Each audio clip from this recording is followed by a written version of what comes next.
5 अगस्त 2024 की सुबह लोग ढाका की तरफ पैदल और रिक्शों से मार्च कर रहे हैं। हजारों प्रदर्शनकारियों ने शेख हसीना के सरकारी आवास पर धावा बोल दिया। बेडरूम और गार्डन में प्रदर्शनकारी टहल रहे हैं। सेना सड़कों पर तैनात है, लेकिन वो मार्च करने वालों को रोक नहीं रही। इस बीच शेख हसीना ने अपनी बहन के साथ सेना के हेलीकॉप्टर से देश छोड़ दिया। फिलहाल वे भारत में हैं।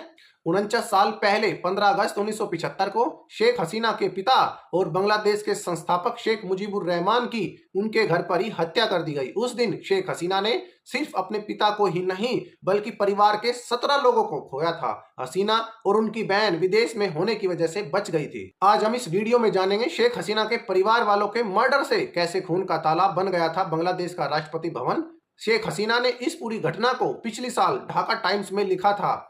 आगे की कहानी मैं आपको वहीं से उन्हीं के शब्दों में बताना चाहता हूं। तो चलिए शुरू करते हैं। अगर आप हमारे चैनल पर नए हैं तो वीडियो को लाइक कीजिए, शेयर कीजिए, चैनल को सब्सक्राइब जरूर कीजिए।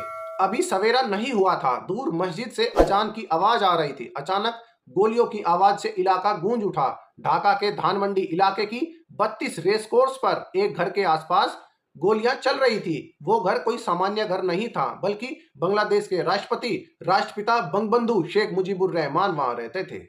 यह 1 बीघा जमीन पर बनी साधारण सी 2 मंजिला इमारत थी।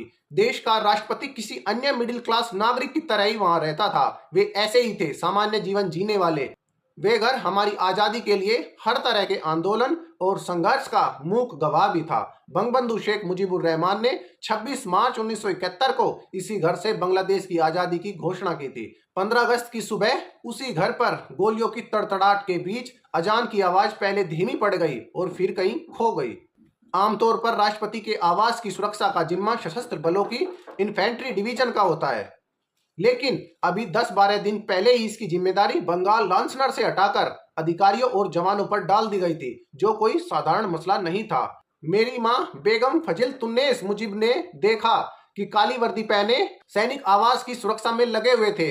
उन्होंने सवाल उठाया, लेकिन कोई संतोषजनक जवाब नहीं मिला। मेरे पिता बंगबंधु शेख मुजीबुर रहमान अपने देशवासियों पर पूरा भरोसा करते थे। वह कभी सोच भी नहीं सकते थे कि कोई बंगाली उन्हें गोली मार देगा या उन पर बंदूक उठाएगा। कोई भी बंगाली उन्हें कभी भी मारना या किसी भी तरह से नुकसान पहुंचाने की कोशिश नहीं करेगा। वे इसी विश्वास के साथ जीते थे। उस दिन उन्हीं के घर पर चारों ओर से गोलियां चल रही थी। मशीन गन से लगातार फायरिंग करते हुए एक सैन्य वाहन 32 रेस कोर्स पर घर के सामने रुका। गोलियों की ऐसी कान फोड़ू आवाज से तब तक घर में मौजूदा सभी लोग जाग गए थे। मेरे भाई शेख कमाल यह जानने की कोशिश में रिसेप्शन तक पहुंचे कि क्या हो रहा है। मेरे पिता के निजी सहायक मोइतुल इस्लाम तब अलग अलग जगहों पर कॉल करने की कोशिश कर रहे थे, लेकिन कोई फोन नहीं उठा रहा था। कुछ मिनट वहां रुकने के बाद कमाल बाहर बरामदे में आ गया। उन्होंने मेजर नूर और कैप्टन हुडा को एंट्री करते देखा। कमाल उनसे कहने लगे, आप पहुंच गए हैं, प्लीज देखिए ये सब क्या चल रहा है। इससे पहले कि वह अपनी बात पूरी कर पाता, सेना के अधिकारियों ने उन पर गोलियां चलानी शुरू कर दी। कमाल की मौके पर ही मौत हो गई।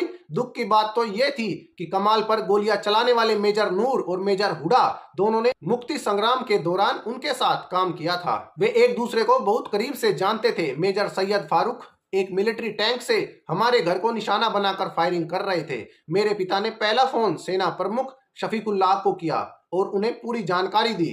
राष्ट्रपति के आवास पर हमला हुआ है। इस पर उन्होंने जवाब दिया, मुझे देखने दो, इस बीच आप वहां से निकलने की कोशिश करें। तभी हमारे घर का टेलीफोन बजने लगा। दूसरी ओर कृषि मंत्री अब्दुल राब थे, जो मेरे चाचा मेरे पिता की एक बहन के पति थे। उन्होंने मेरे पिता को बताया कि कुछ अज्ञात लोगों ने उनके घर पर हमला कर दिया है। पापा ने उन्हें बताया कि हमारे घर पर भी हमला हुआ है। मेरे पिता ने तब 2 प्रमुख आवामी लीग नेताओं अब्दुल रज्जाक और तोफेल अहमद को बुलाया। रज्जाक वॉलंटियर फोर्स के प्रभारी थे। उन्होंने कहा, लीडर मुझे देखने दो कि क्या किया जा सकता है। वहीं तोफेल अहमद, जो रखी बाहिनी नाम के एक दूसरे अर्धसैनिक बल के प्रमुख थे, उन्होंने भी इसी तरह के शब्द दोहराए। दिलचस्प बात यह है कि रिसीवर नीचे रखते हुए उन्होंने कहा कि वह क्या कर सकते हैं। फिर पापा नीचे जाने लगे, कमरे के बाहर आए, सीढ़ियों की ओर जाकर वह अपने बेटे कमाल के बारे में पूछ रहे थे। बात करते करते वह सीढ़ियों तक पहुंच गए। तभी सीढ़ियों के बीच वाले चबूतरे पर खड़े बदमाश ऊपरी मंजिल की ओर चढ़ने लगे। मेरे पिता उनमें से हुडा को पहचान सकते थे। मेरे पिता ने हुडा को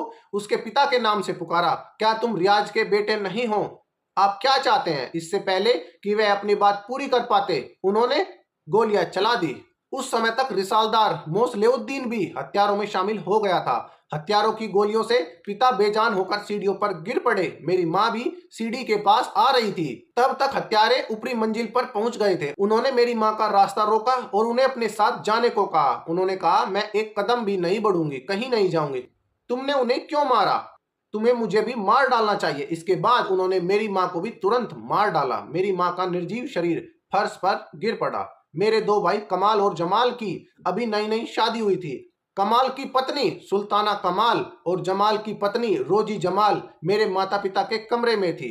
हत्यारों ने वहां दोनों की गोली मारकर हत्या कर दी। रोमा हमारी मेड रेसेल को अपनी गोद में लिए एक कोने में खड़ी थी। मेरा 10 साल का सबसे छोटा भाई रसेल कुछ समझ नहीं पा रहा था कि क्या हो रहा है। हत्यारों में से एक सैनिक रसेल और रोमा को नीचे ले गया। उन्होंने अन्य सभी लोगों को भी इकट्ठा किया जो उस समय घर पर मौजूद थे। हमारे दूसरे नौकर अब्दुल को गोली मार दी गई थी, वे उसे भी ले गए। हमारे घर के सामने एक आम का पेड़ था। उन्होंने उन सभी को उस पेड़ के नीचे लाइन में रखा और उनकी पहचान करने लगे। मेरे चाचा एक स्वतंत्रता सेनानी थे और विकलांग थे। उन्होंने बार बार जान बख्शने की गुजारिश की थी।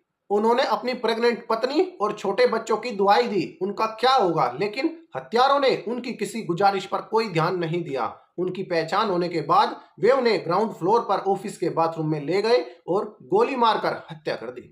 वहीं मेरे छोटे भाई रसेल ने रोमा का हाथ पकड़ रखा था। वह रो रहा था और बार बार कह रहा था कि मुझे माँ के पास जाना है। रोमा उसे चुप करने की कोशिश कर रही थी। उसी समय एक हत्यारे ने मेरे भाई को पहचान लिया। उसकी पहचान जानने के बाद उसने रसेल से कहा, चलो मैं तुम्हें तुम्हारी माँ के पास ले चलता हूँ। वे मेरे छोटे भाई को माँ और पिता के शव के ऊपर से घसीटते हुए ऊपर ले गए और माँ के शव के पास गोली मारकर उसकी हत्या कर दी। हत्यारों ने 10 साल के बच्चे की भी जान नहीं बख्शी। जिस घर से बंगबंधु ने कभी बांग्लादेश की आजादी का ऐलान किया था, वह घर उनके और उनके परिवार के सदस्यों के खून से भर गया था। अब आप सभी इस बारे में क्या विचार रखते हैं तो कमेंट सेक्शन आप सभी के लिए खुला है, अपने विचार रखिए और जाते जाते वीडियो को लाइक कीजिए, शेयर कीजिए और चैनल को सब्सक्राइब करना ना भूलें।